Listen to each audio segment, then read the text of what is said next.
on a réservé pour 13h. J'ai peur un petit peu parce que ça sent trop le fromage, mais le fromage fort. Je kiffe le fromage. Je sais pas si les Coréens ils vont adorer cet endroit.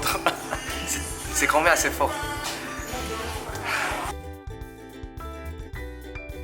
Salut tout le monde, c'est Paname. Aujourd'hui, on est au restaurant de Chalo Savera. Voilà, c'est le restaurant de fromage de raclette surtout en fait, qui est un peu plus fort que les fromages d'habitude. Voilà, mon équipe, ils m'ont ramené en fait dans un restaurant assez typique français. J'ai hâte de découvrir en fait, j'ai hâte de voir qu'est-ce que c'est. J'ai assez peur parce que dès qu'on rentrait en fait dans cet restaurant, je me sentais un peu l'odeur très fort que j'ai jamais ressenti avant. Mais bon, voilà, on va découvrir. Je vais vous montrer comment les Français mangent des fromages. C'est le fromage traditionnel, c'est ça? Ouais, du coup. C'est parti!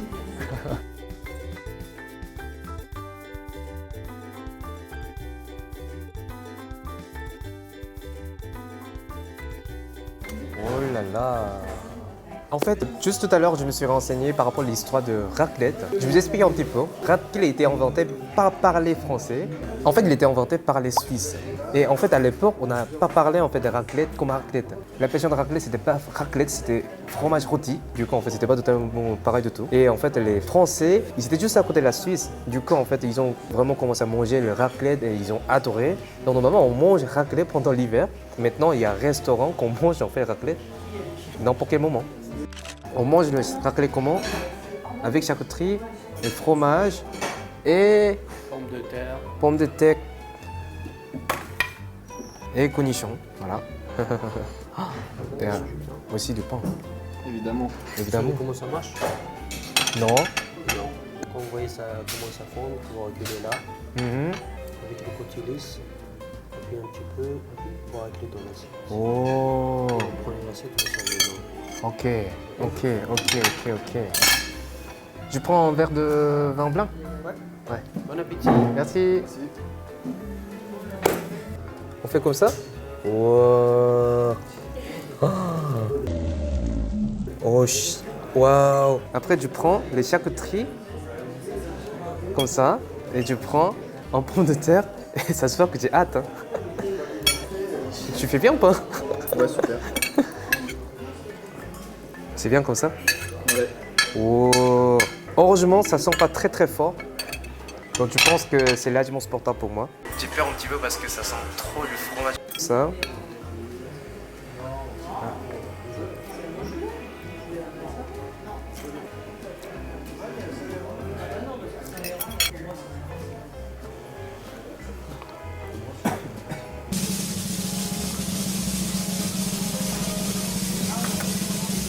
Je me corrige. Il y a de charme à la cuisine française. Franchement, quand j'étais en Corée, tous les Français, tous les amis français m'ont dit il faut manger raclette. Maintenant, je sais pourquoi. Mon premier préféré ça, deuxième préféré, troisième préféré et quatrième préféré. Mais ce sont tous bons. Ce sont tous bons.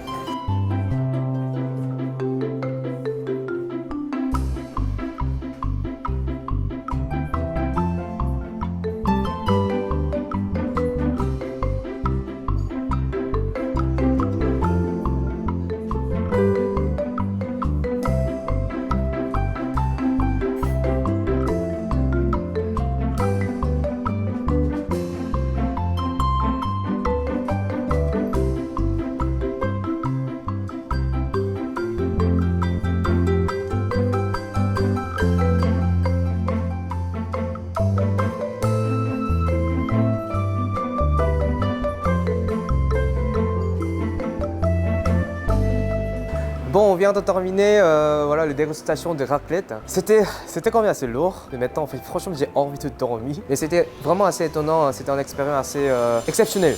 J'ai déjà mangé quelques fois le raclette, mais ces raclettes vraiment en direct, avec le gros morceau de fromage, on mange tout en direct. C'était une expérience très exceptionnelle. Si vous avez eu la chance de venir jusqu'ici à Paris, 11e arrondissement, franchement, je vous recommande vraiment à fond pour tenter ce plat magnifique. S'il y a des plats que je dois tenter, n'hésitez pas de me mettre en commentaire. À la prochaine et à bientôt.